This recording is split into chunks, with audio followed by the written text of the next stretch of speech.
Get cool stuff for what you were going to do anyway. Drink beer. With Buy Beer, Get Gear from Labatt, you can just snap a photo of your receipt and upload it to the website to rack up points for exclusive merch. Get points for every purchase, whether you're grabbing a pint on draft, a case for a party, or a tall boy at the stadium. Any size, any product, anywhere you buy Labatt. Buy beer, get gear. Sign up now at rewards.labattusa.com. And radio. Hey, Dabo Sweeney, congrats. I got you in, baby. This is entertainment. People pay to watch this. Pass to a cutting hill. He darts in. Whoa! People actually subscribe. All across central New York. Time expired!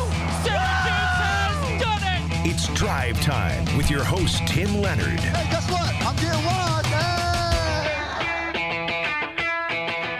man. We welcome you into Drive Time on a jam-packed Thursday with tons of news around Syracuse basketball. Plenty to get into on the show today. Here with you for the next hour, taking your phone calls and talking Orange basketball. We can talk some football. We can talk some lacrosse as well. Both lacrosse programs are rolling right now. We'll be out at Shaughnessy's Irish Pub tonight for the Syracuse Lacrosse Show. Gary Gate, Reggie Thorpe out there, and myself talking lax from 7 to 8 p.m. You can listen to it on TK99. QSAP, Syracuse Sports Network through Learfield, Varsity Network app as well, if you'd like to tune in to the lacrosse show tonight. Next hour here on ESPN Radio, we will definitely be chatting about all the news that has come out today around the Syracuse men's basketball program. We ended the show yesterday with some breaking news around the women's program that Sophie Burrows had entered her name into the portal or was set to do so. Maddie Potts also in the portal. So 2 Australians for the SU women's basketball team have hit the portal. 3 total players on the women's side with Justice Fitzgerald set to enter after a freshman season as well. Uche Azoje already locked up to return for the SU women's basketball team and set to be probably an All-American next season, or certainly has that level of potential. But lots to get to today in terms of the staff. We have been waiting and waiting for some news and some breadcrumbs to officially leak out or unofficially leak out on Gerry McNamara's coaching staff. GMAC has said throughout there's going to be some familiar faces, hinting at some Syracuse guys. There's going to be some faces that are non-Syracuse guys. He said that they're already getting to work. They have the staff in place. They just have to kind of cross their T's and dot their I's and get the HR paperwork and everything kosher in terms of payroll and all that. Get the contract signed. Well, leaking today, first through Jeff Goodman, Ryan Daly will be a part of the Orange men's basketball staff with Gerry McNamara next season. Ryan Daly is an assistant coach for VCU, or was an assistant coach for VCU, under the Phil Martelli coaching tree, has ties to the Martelli family. So he spent 1 year at VCU with Phil Martelli. After 1 year before that at Bryant, he was basically their offensive coordinator for a very innovative and modern thinking offense for Phil Martelli at VCU and the year before that at Bryant. We'll get into all the particulars, what type of style for all these guys that we're hearing about in terms of the staff. We can also discuss Adrian Autry and his new home. If you missed that, Coach Autry is going to be a part of Ryan Odom's staff at Virginia next season. So good to see Coach Autry land on his feet, quickly find another job. We expected that. He is a great recruiter from that DMV area, really a very solid hire from a Virginia perspective for sure. And he will be competing against Syracuse in the ACC, starting a new chapter at Virginia. Coach Autry overlapped with Ryan Odom at Virginia Tech when they were both a part of Seth Greenberg's staff. So they had a connection there, and he quickly was signed or agreed to a contract today officially to be a part of the Virginia staff. We can discuss that. We can get to your phone calls at 437-7644. other news dropping today as it pertains to the schedule for Syracuse men's basketball. Niagara is going to be an exhibition game, according to Syracuse.com and Mike Waters. That game will likely be the unofficial start of the Gerry McNamara era, and it will be played in Buffalo at KeyBank Center, the same spot where Syracuse unofficially started the season last year when they played Buffalo. They will be playing Niagara and Greg Paulus on October 24th, the Saturday, which is about 9 days before the official start of the season. So logically, I think we can assume it will be a similar deal to last year, the first of likely 2 exhibition games. That's my assumption, at least. We'll see. Can't say that definitively, but it seems like that will be the first game unofficially of the GMAC era in Buffalo, KeyBank Center against Niagara. Syracuse was smart in how they went about that last season. They made it kind of a weekend.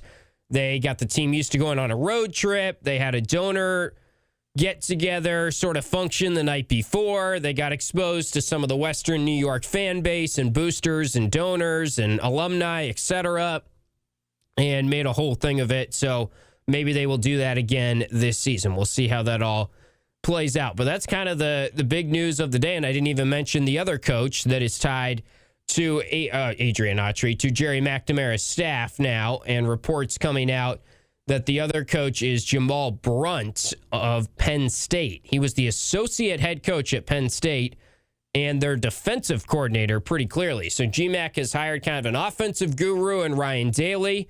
It looks like the VCU assistant, 28 years old, up and coming, smart offensive mind, going outside the family for that. And Jamal Brunt of Penn State from the Mike Rhodes coaching tree, kind of known for a havoc defense, pressure-style defense at Penn State. And we'll get into all the numbers on both of these guys and what to expect from a style of play standpoint. But he certainly seems like the defensive coordinator coming into the staff and a guy that has a ton of experience and was an associate head coach for the last number of years under Mike Rhodes at VCU, and then for 3 seasons at Penn State. So exciting times here. We knew that some of the Siena guys are going to be coming over with GMAC. I still would be surprised if we don't hear the name Ben Lee tied to the staff, who was the Siena kind of right-hand man to GMAC. And there were some reports initially maybe Ben Lee would be up for the Siena job. That did not come to be.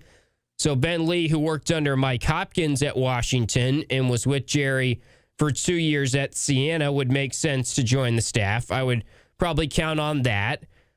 Then you get into the names of Arenze Onawaku and Ryan Blackwell. Certainly, I feel like AO will be a part of the staff, and I would imagine Ryan Blackwell as well. And when Gerry said there will be some familiar faces, plural faces, I'm kind of anticipating both of those guys. The question mark remains the general manager position. I would also assume that Pete Corsiniti has a role on this staff, whether that is director of basketball operations, whether it's Dobo plus some other things. Maybe we'll find that out. But I would imagine Pete Corsiniti is a part of GMAC's staff. That would make logical sense. So we're getting up there in terms of names. And I haven't even mentioned Brian Bury. Would he come over from Siena? That would make sense as well. That's 6 names that I just threw at you there. And I'm not saying all these guys are definitely coming, but it feels like the number of assistants that Syracuse is going to have on their staff is going to go up from last season, which needed to be the case, and it seems like it will be the case. And I don't know exactly how all the roles will be defined, and if it will be those 6 guys, if it will be 7 guys, 8 guys, if it will be 5 guys, great burger spot, if it will be all the names I just mentioned, or maybe just a handful of Siena names, that's what we still have yet to figure out, and it'll be fascinating to see as the names continue to trickle out, and maybe we'll have answers tonight, maybe tomorrow. Certainly you would think the staff will be in place by the time that the transfer portal officially opens next week. That is Tuesday next week. So we're under a week away from the official opening of the transfer portal. What we will do today on Drive Time, as part of our Burdick BMW of Cicero and Burdick Toyota opening drive, is try and figure out what does this mean that GMAC has hired, allegedly, reportedly, has hired Ryan Daly, the VCU offensive mind, and Jamal Brunt, the Penn State defensive mind. What does this all mean? What types of styles could be incorporated? What is the book on these coaches? We can also dive into what types of players and connections would these two guys have for maybe the transfer portal, maybe high school recruits. These are two well-known recruiters that GMAC is bringing into the staff. And before we dive into these two in particular, and we start to speculate on who could be next and who could be the GM, etc., I do want to say this is a great start. This is a very impressive start. And GMAC has done a great job since he has been announced as the head coach at continuing optimism, continuing positive buzz. And I don't see anyone being a critic or a skeptic of these two hires. Ryan Daly, up-and-comer from VCU. Jamal Brunt, up-and-comer and a little bit more proven to some extent from Penn State, where he was the associate head coach. Before we dive into the specifics on them, let's go right to the phone lines. Kicking us off on our opening drive is Rob in Fayetteville. Hey, Rob. Hey there. So I'm a longtime Syracuse super fan. Love Gerry. Loved him as a player, but really don't have a great sense of what his reputation is as a coach. And I think when we were considering all these different guys, what I was really hoping for is that we'd have like a real X's and O's coach, like someone that when they get on the mic and they're talking basketball, like you're kind of wowed at like how well they know the game. And of course, like Gerry's a great player, but what is your sense of how he coaches? Like, not to pick on Adrian, but he didn't seem to like really be that guy that was really that creative or out of the box in terms of like calling plays and drawing up plays. Yeah, I would say Gerry is a very high-level thinker in terms of a coach, and we had Emmanuel Barbarian, who was the voice of Siena basketball the last two seasons and covered Gerry McNamara very closely, and he was amazed, just as I have been amazed anytime I've gotten a chance to speak to Gerry on the air, off the air, and how much he processes the game, his in-game adjustments, how good he is at talking basketball anytime he comes on an interview on the radio or he's doing the press conference. He's definitely a high-level thinker. I think his offensive mind or his ability to understand concepts, the amount he watches other teams, I think is at a very high level. And, you know, I wouldn't just be saying that. I truly think that, and that's just from having conversations with him off the air, on the air. I think everyone would kind of tell you that same thing, that he really impresses you in terms of his knowledge of basketball in general from a coaching standpoint. And final question, do you think that he is going to be like a zone guy? Do you think he's going to be carrying on? I mean, obviously some of what he learned from Boeheim, but he was what's asked, your sense in terms of like how he'll differ? Yeah, he played mostly man-to-man this past year. He did play a fair amount of zone his first year at Siena. He was asked that in the press conference, and he said, we will be base defense man-to-man, but we will always have the zone in our back pocket. And that's probably the best way you can handle that, I'd say. I think certainly I would expect them to be mostly man-to-man next season. And obviously, based on personnel and the roster you have, he might adjust. But that's my sense of it. Okay. Well, I'm excited. He's got a lot of magic about him, so I'm hoping it continues. So, all right, Rob. Yeah, thanks for checking in. Rob in Fayetteville. We can continue with the phone calls here on Drive Time. Let's see. Do we have someone else that's ready? Maybe they're still getting put through by Paul on the screener. So we'll get to more of your phone calls as we continue. Do want to start to dive into Ryan Daly as well as Jamal Brunt, the Penn State associate head coach, who are linked to Syracuse, and reports coming out today that they will be joining GMAC staff. Let's first go to Jay in Baldwinsville. He is next up on the phone lines. Hey, Jay. Hey, Tim, how you doing? So the question that I have, and it's a little off topic. I know we're talking about GMAC and him organizing his staff and, the transfer portal coming up. But what seems to have gotten lost in the sauce, and maybe it's because of the time of year, and I kind of want your opinion on it, is the fact that we basically have lost, it sounds, this Calvin Russell kid, contrary to what Fran says, but if he tore an Achilles, like that's what I'm hearing, that he's done for the year. Okay, so here's the situation. Is number one, it's my understanding that this kid is a six-figure kid in NIL for Syracuse. Not, or I'm sorry, seven-figure. Yeah, I was going to say definitely six-figure. Yeah, he's pushing. I'm saying he's pushing $1 million. Yeah, probably. And my situation is that, and you may not know this, and this might be all part of the cloak and dagger of what's going on about what are these kids making, transparency, how many does each program have, is this kid still get paid the full amount? Does he get, is there an injury clause in there?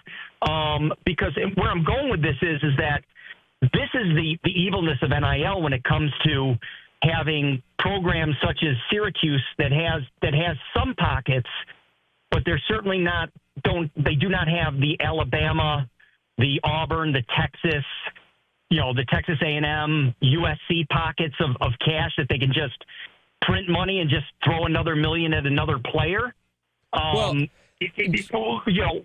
your thoughts on this? Because I think this is eventually going to start pushing lesser programs that don't have the NIL out, because we invested $1 million on this kid, and to be honest with you, I'm not 100% sure, and we have no guarantee that he's gonna, he could walk next year. I mean, I know Fran says all the right things. Well, then if he walks, he's not going to be, his contract will be voided, I'm sure, at that point. I mean, if he's not playing for Syracuse, he's not going to be getting paid through Syracuse and NIL deals.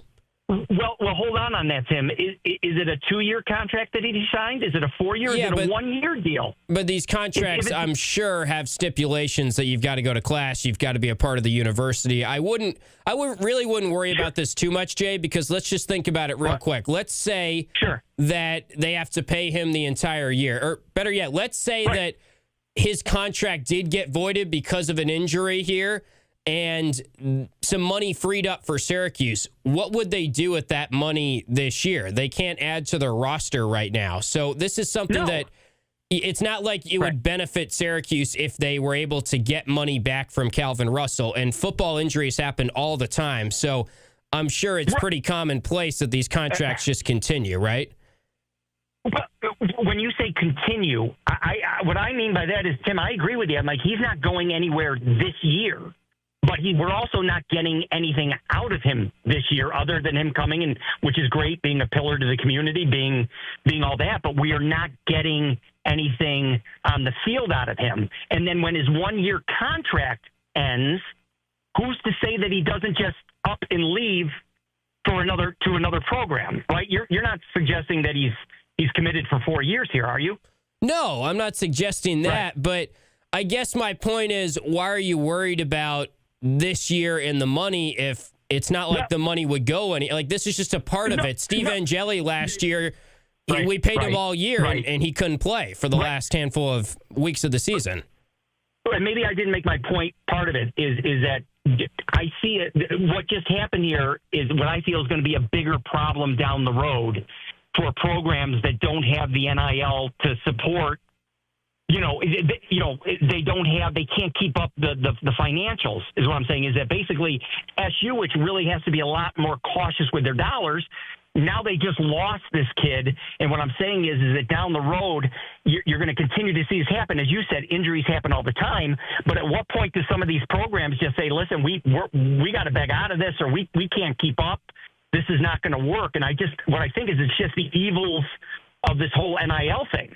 I get it that they're not going to use the money this year. I mean, that's common sense. I get that. I'm looking at the bigger picture here with how, it may not seem anything, and it's just doing business like for the Alabamas of the world and the USCs, but for the Syracuses of the world, I mean, this is all we heard about this kid for like 6 months, that he was going to, he's coming and, he's going to be a deep pocket kid. We invested a lot of time, a lot of cash.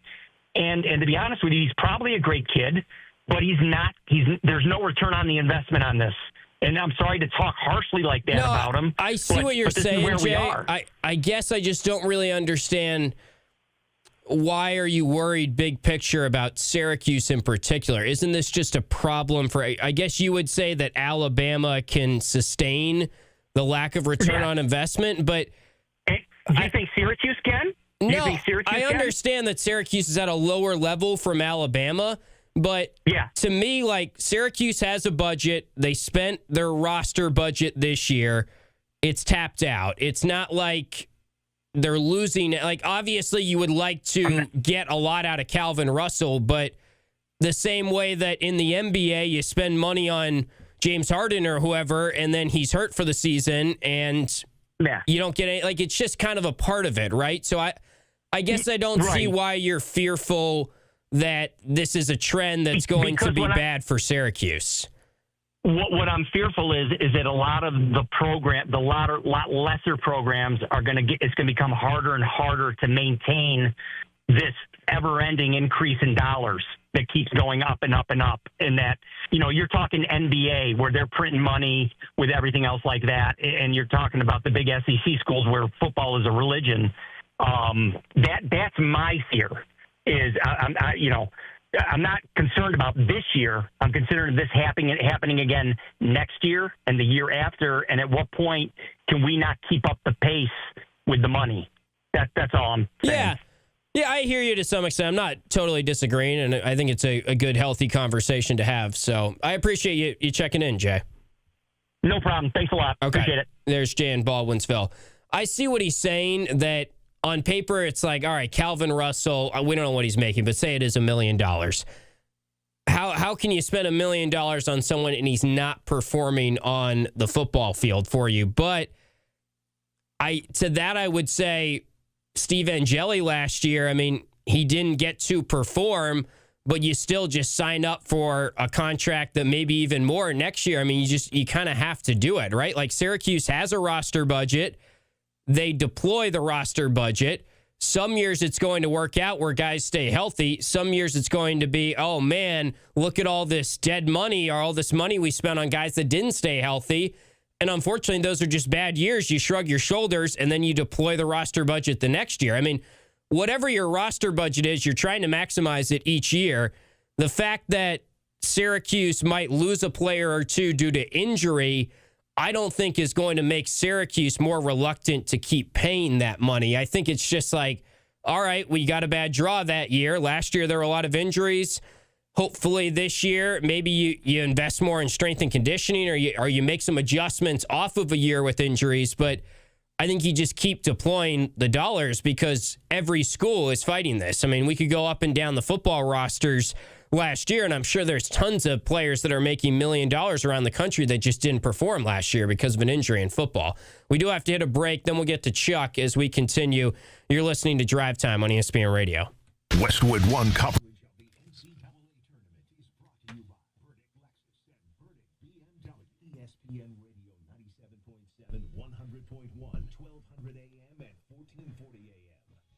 Q Sports Knower says the problem is he could just transfer and then he basically took $1 million from us for free.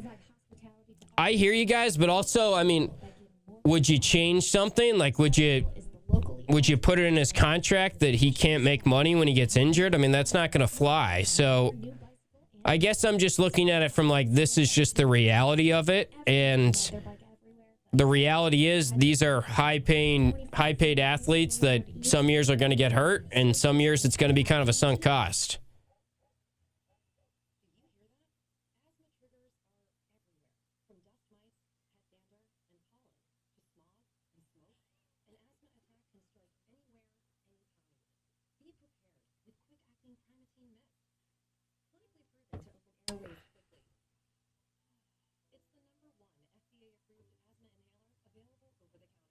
I don't know if Alan Griffin gets a job somewhere. I would hope. I think he probably will land on his feet.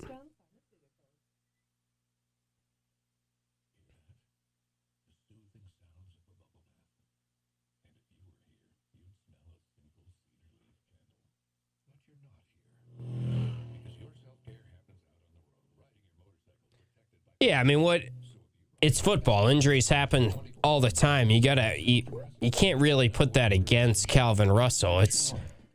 They made an investment in an incredibly talented player. The first year, they're not going to get a big return on that investment, and it's obviously unfortunate, but I mean, it's going to happen 10 more times. Like, there's going to be another player this year that gets hurt for the rest of the year, and that was an investment that didn't work out in a way.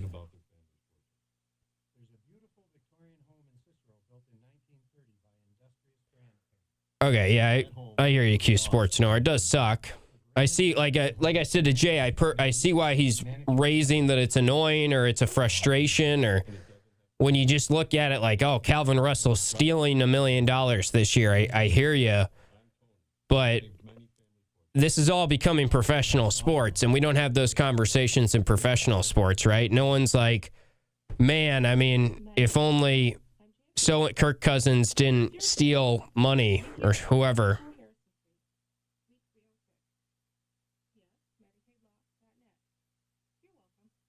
Mortgage interest rates are still low. The gas ban is delayed another year. You'd love to build a new house.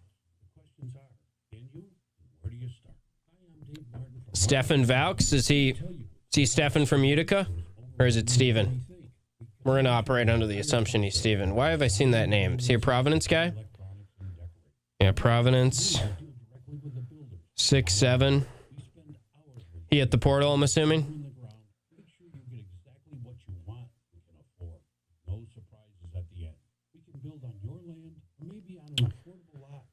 What's up, Jordan, in the YouTube chat? Craig Marshall Ben, he's a loyal YouTube chatter.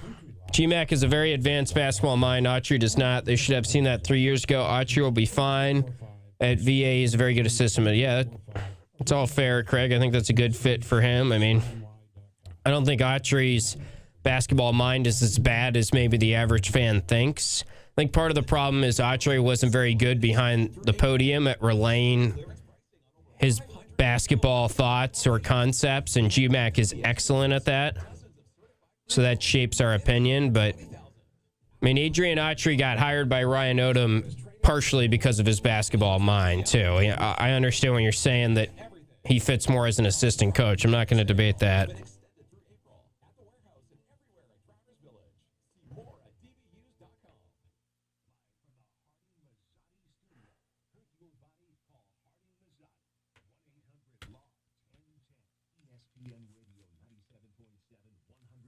I'm sure Hodgson will try to retain him. They got money, clearly. ESPN 97.7 and 100.1. Watch live on QSportsTalk.com. Rolling along on Drive Time. Thursday afternoon in central New York. We'll be out at Shaughnessy's Irish Pub tonight for the Syracuse Lacrosse Show. Tons of basketball news to get to on the show today, and I think that's going to be delayed here. We've gotten down the Calvin Russell rabbit hole, it feels like.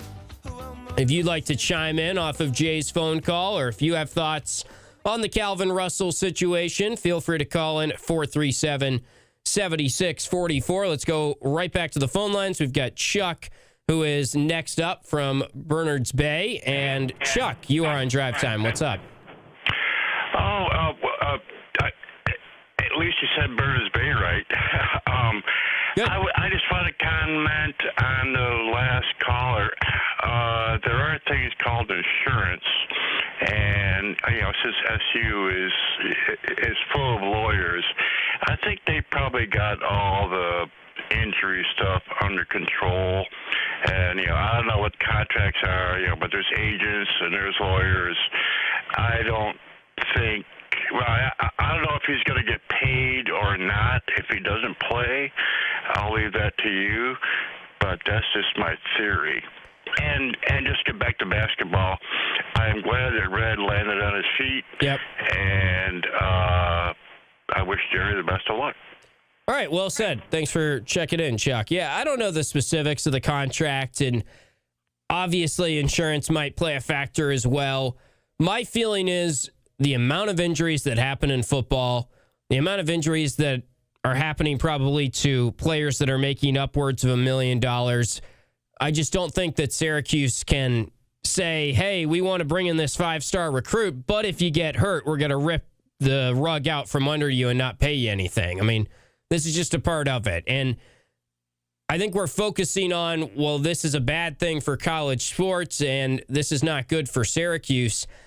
I guess I just don't really understand why this is a Syracuse problem. It's a problem for everyone. And as I said in the Q Sports Talk break, it's becoming professional sports. College is becoming professional sports. If Luka Doncic gets hurt for the rest of the year tomorrow, no one's calling in and saying, man, what a sunk cost for the Mavs. Are they able to take some money out of Luka's pockets? Now, I'm sure Jay, he basically did this in the last phone call. He would counter with, well, that's an NBA team. As he said, they have tons of money. This is college athletics. It's not sustainable, yada, yada.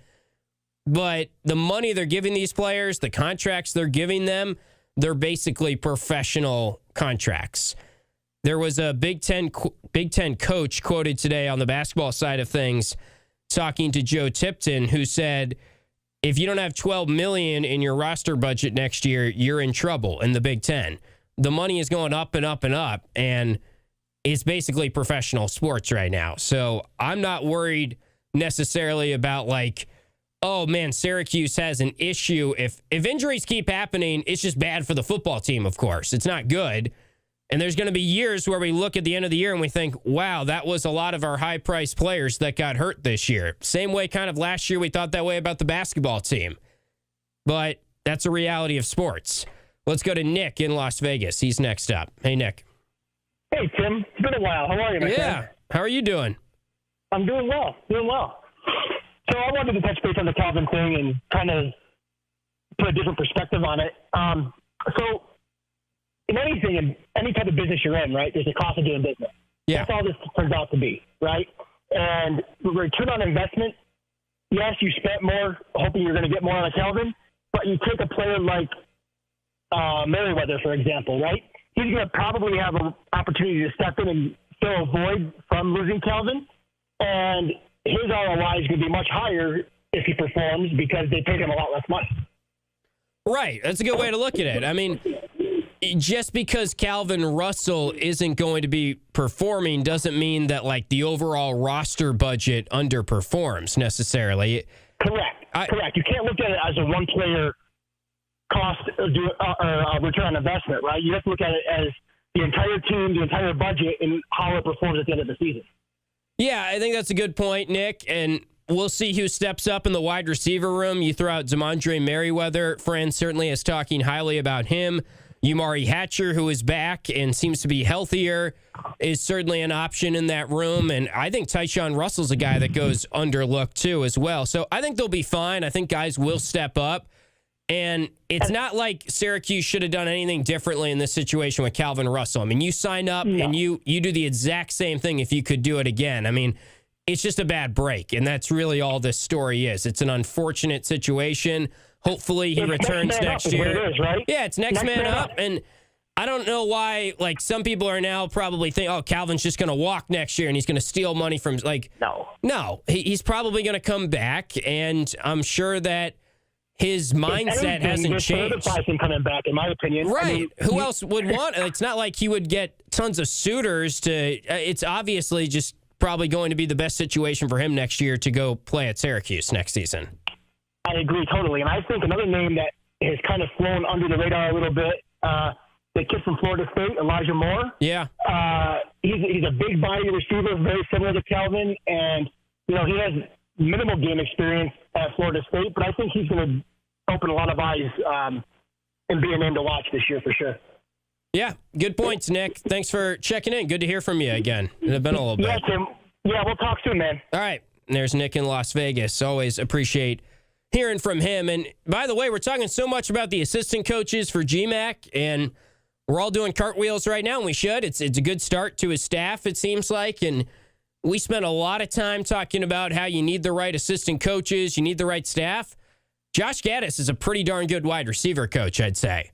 So if you really think that the wide receiver position is in trouble, they've got the right guy, probably one of their more qualified, more impressive resumes from an assistant coach perspective on staff is Josh Gaddis.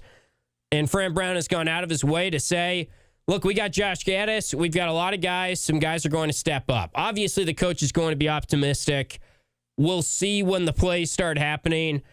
I tend to think if you go into a season and wide receiver is a question mark, you can get away with that if you've got a good quarterback and a good offensive line. If you have a great wide receiver group, great running back group, but you don't have a good offensive line, or you're not good in the trenches, or you don't have a good quarterback, that's a way bigger issue. So wide receivers are flashy. They catch the touchdowns. We wear their jerseys. It's a big position, certainly. But on the list of position groups that you want to excel at, and on the list of position groups at Syracuse, when you consider Josh Gaddis, when you consider Jeff Nixon's offense, you don't need to be stocked completely with experienced, talented guys at wide receiver to feel like Syracuse has to have that to get to where they want to go next year. If wide receiver is position group 8 of 10 or 7 of 10 next year, I'm okay with that.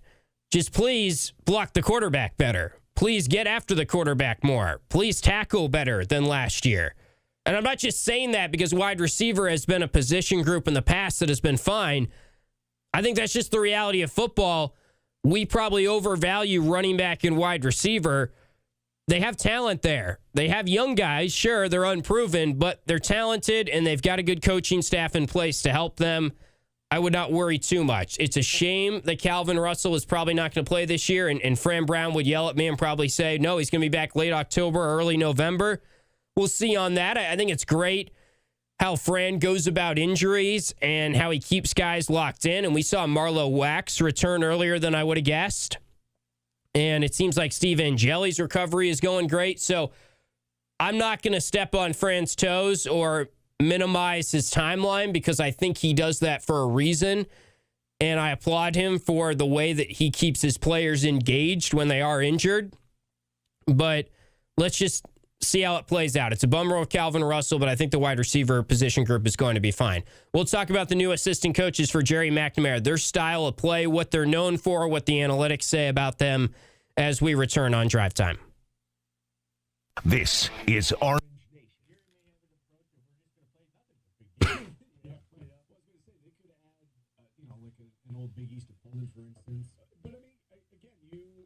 $13 million for basketball?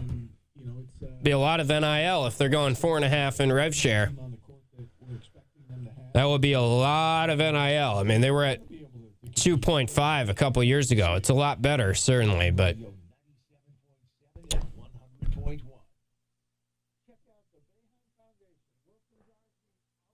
thank you, Spatch and Louise, for the quarter zip compliment. What else did I miss? People blocking people. Lots of unproven talent in the wide receiver room. I just discussed that.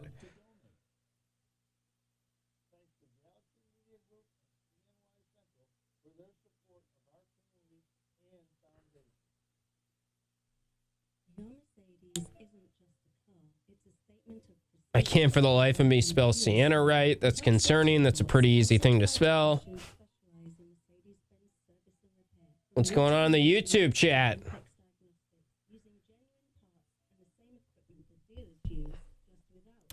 Jordan Alvarez is in the chat.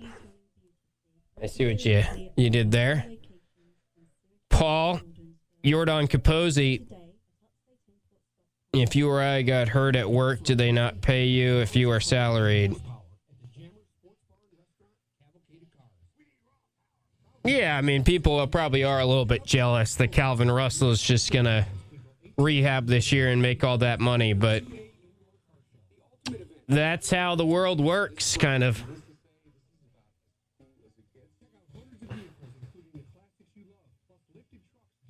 Liking the assistants. My guess with the staff is we see Bentley, we see Ao, we see Brian Bury. That gets you to 5. I would assume Ryan Blackwell as well. I haven't really heard that as definitively as I've heard the other three names I just mentioned, but I don't know. We'll see. Ryan Blackwell would put you at 6. Not really a GM in the mix there. I mean, I don't think that Ryan Daly or anyone I mentioned fits the criteria of what GMAC said he was looking for in a GM, that NBA experience or grassroots recruiting.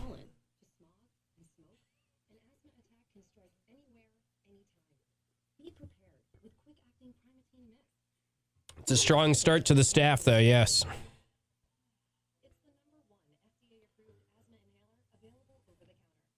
I don't think those two guys come here if they're not getting paid pretty handsomely. So, I mean, Ben Lee is probably in the category of a top-tier assistant as well, but I wouldn't be surprised if the rest of the staff doesn't look, quite as impressive on paper. It's kind of filled out by more of the Siena guys from here. But it's pretty clear they're spending a lot more money. The Penn State associate head coach, Ryan, has leaked that he is coming.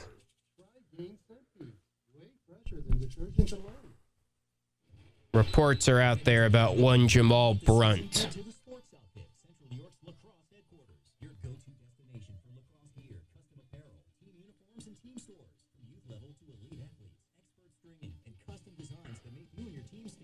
GM role is going to be fascinating.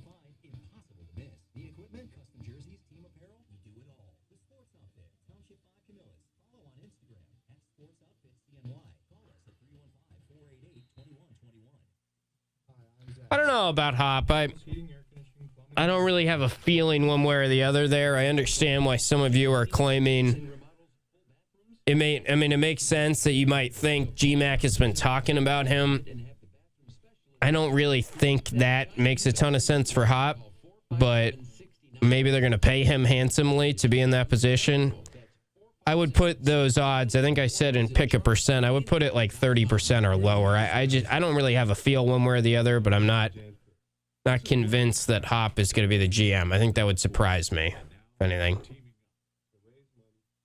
But I will say I don't have a feel for the GM. I mean, I just named some of the other coaches that I kind of am hearing they might be on the staff. That is a lot of names and not a GM, so at least I don't think.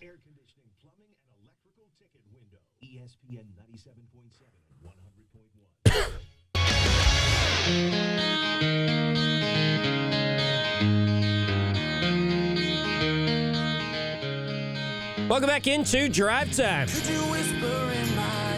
437-7644 if you want to call in this afternoon. Do have to stay on time. I can't go into overtime this afternoon. Thursday's the rest of the lacrosse season. I have to scurry over to Shaughnessy's Irish Pub. That will be our Syracuse Lacrosse Show destination tonight. And Thursday nights, the rest of the year, Gary Gate, Reggie Thorpe on their winning streaks will be out there signing autographs, mucking it up with the crowd, having a grand old time with Gary and Reggie tonight. That's 7 to 8 p.m. You can call into the show on TK99 if you have a question for both head coaches. But I do want to dive into the assistant coaches. I mentioned we would probably get to Adrian Autry landing at Virginia. We'd maybe get more in detail on the schedule.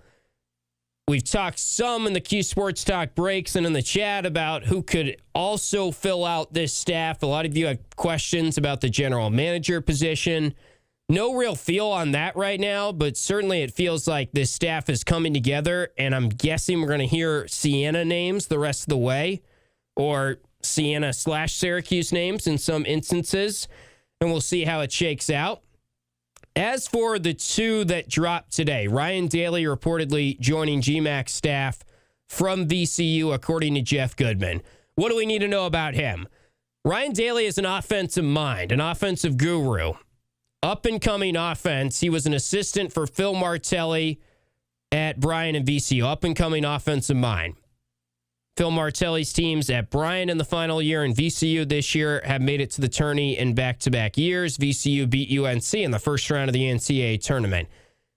Ryan Daly and VCU's offense is known for being modern, for being innovative, and it's known for shooting a lot of threes and shooting at the rim. That's all the craze right now in college basketball and NBA basketball.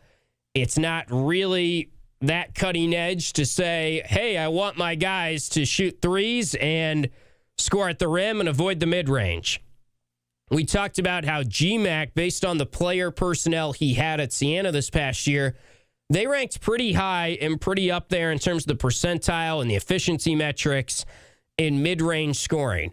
That's because Gavin Doty is kind of a throwback player that scores a lot of his points in the elbow, high post, mid-range area. Justice Schultz, their main point guard, was really, really up there in terms of mid-range production. He was known for going around screens and pulling up and hitting mid-range jumpers, kind of even more in that 15-foot, 16-foot range, a little bit outside of where Gavin Doty scored a lot. Ryan Daly and VCU, and Phil Martelli for that matter, this past year, VCU ranked in the 95th percentile in Division I for shot diet coming at the rim and from three. 80%, 81% if you round up, 81% of their looks offensively for VCU came from beyond the three-point line or at the rim. 95th percentile in the country. They got to the line about as much as anyone in the nation. 15th best foul rate in terms of fouls drawn on offense in the country. They made a ton of threes, they attempted a lot of threes, and they were very efficient from three-point range at VCU. 57th in the country in three-pointers made per game. They shot at 37% about as a team, ranks 35th in the nation. They did rank pretty low in terms of how often they went to pick-and-roll offense, and that was the case at Bryant. At Bryant, under Phil Martelli, and when Ryan Daly, the new assistant coach for Gerry McNamara, we're assuming, who was the offensive coordinator for VCU, and before that at Bryant under Phil Martelli, and Ryan Daly was a very decorated player at Delaware and then St. Joe's, good shooter, just 28 years old, played a little bit in the NBA, more specifically in the G League for a little bit before he got into coaching. At Bryant, they were known for a run-and-gun, up-tempo offense. Last year at Bryant, 6th in the country in adjusted tempo on KenPom in terms of pace. The year before that, they were 3rd in the nation in pace. This past year at VCU, it slowed down, which makes sense as you go up in a level. And again, some of this is personnel dependent. This past year, they were 114th, so still relatively quick.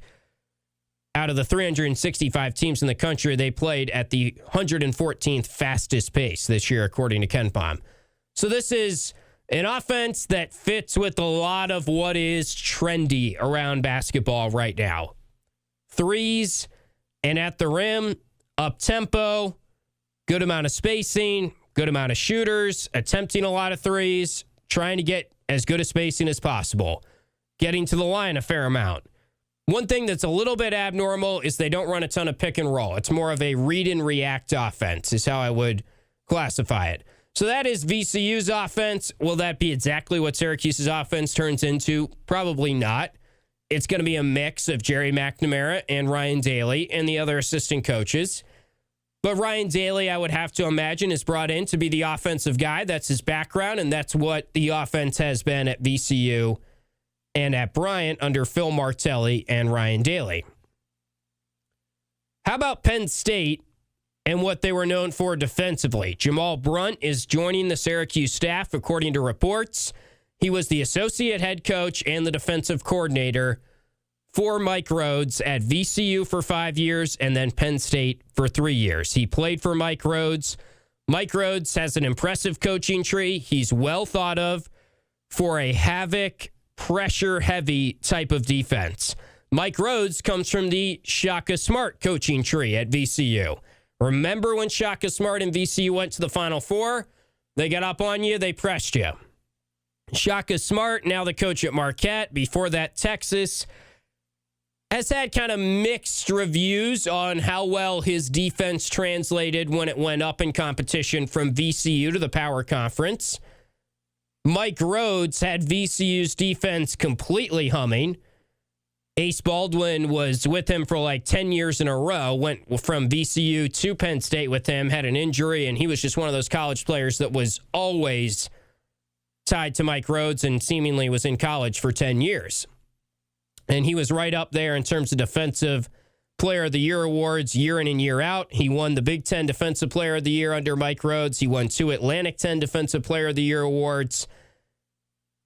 So Jamal Brunt was with Ace Baldwin, helped him as kind of that main guy that gets a lot of steals in their pressure havoc defense that Mike Rhoades sort of picked up on from Shaka Smart.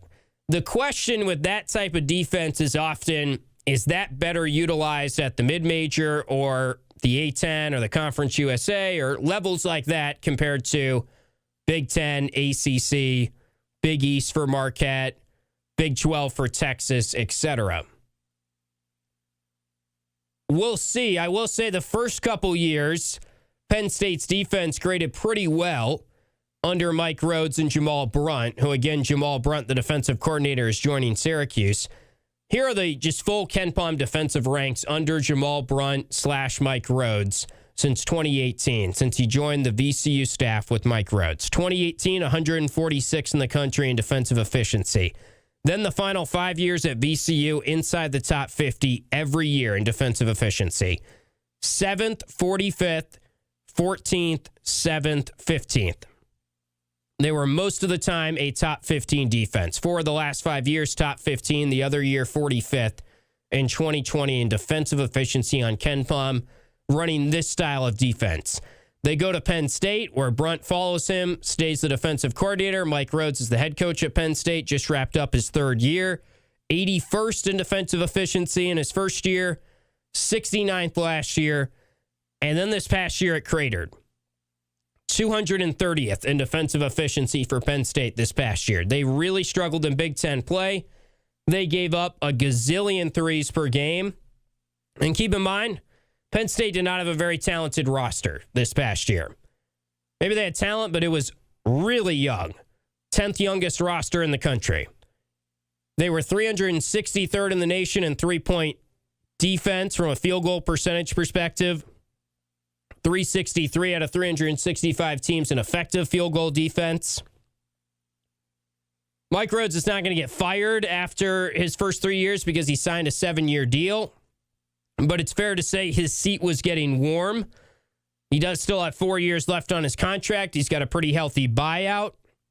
So I don't think that Jamal Brunt was necessarily running because he thought he was going to get fired, but that was probably part of the consideration. And I wouldn't make too much of this past year because they were just super young defensively for Penn State, and it's an outlier. But I'm just presenting the stats. And if you want to say this is a bad hire, you would point to this past year for Penn State.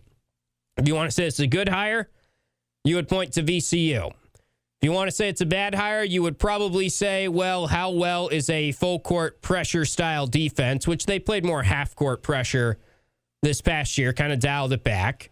But how well is that style of defense going to translate to the ACC? If you want to say it's a good hire, you would say, well, GMAC's getting a fresh set of eyes outside the family. Mike Rhoades is a great coach overall, well thought of. He's known for a complex defense. Jamal Brunt's a great recruiter. There's a lot to like about both of these hires. I'm just sort of presenting the stats and trying to decipher what does it mean for style of play for Syracuse. We will hit our final timeout.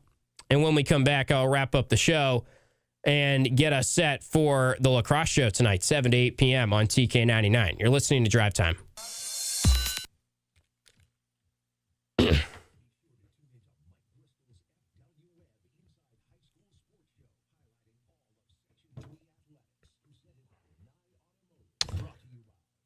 Why did Hop even consider the Siena job?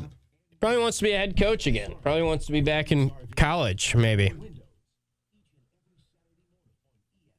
Don't know if we can actually be sure. That's fair. Who knows? Read and react. Much more active than pick and roll. Pick and roll is like a bad buzzword because I feel like that's what you guys think. That's all that Syracuse did. They really didn't rank like high in that or low in that. A lot of teams run a lot more pick and roll than Syracuse.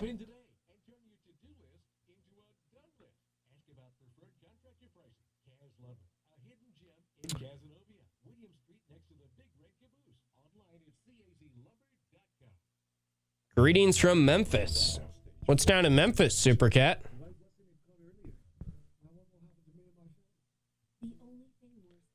Yeah, I don't know, Ryan. Bill Fenley's been there a while, but interesting how many guys have left Iowa State.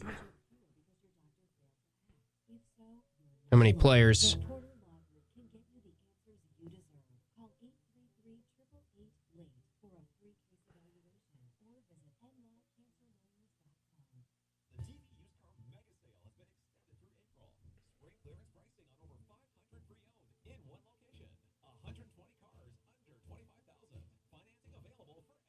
Paul is setting it up as we speak.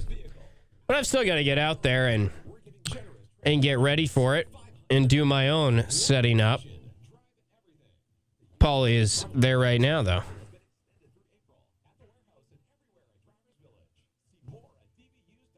What position should we allocate the most amount of our NIL? Point guard should get a whole lot, I'd say.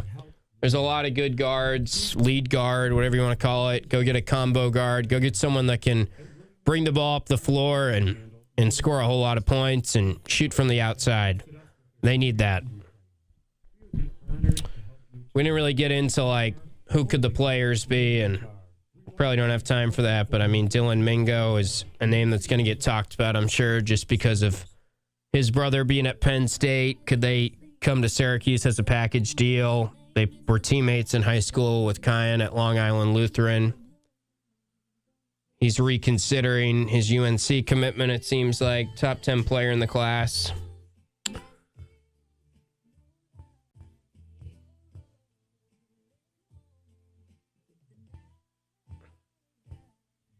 Unfortunately, no drive time tomorrow, Ryan. I am on the road. I will be on the golf course for the first time in months. First time in what feels like years. Lacrosse is down in North Carolina.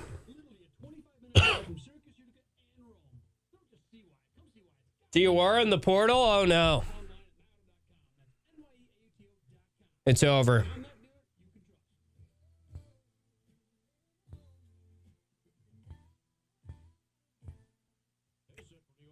What will we do?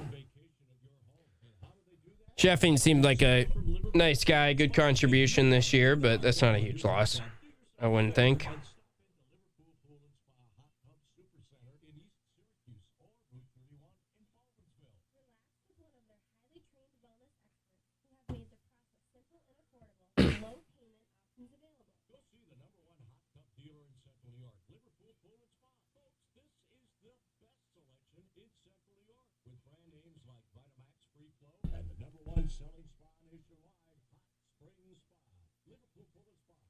It is sad news about John Bull. Nothing about him. I wouldn't say that you guys should think like Syracuse did wrong by him, though. My read is that a lot of people have tried to help him. A lot of people have reached out, given him money. Time and time again, they've gone back to him, and he's just burned a lot of bridges, unfortunately.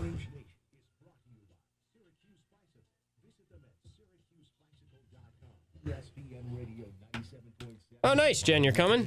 See you there. Shaughnessy's.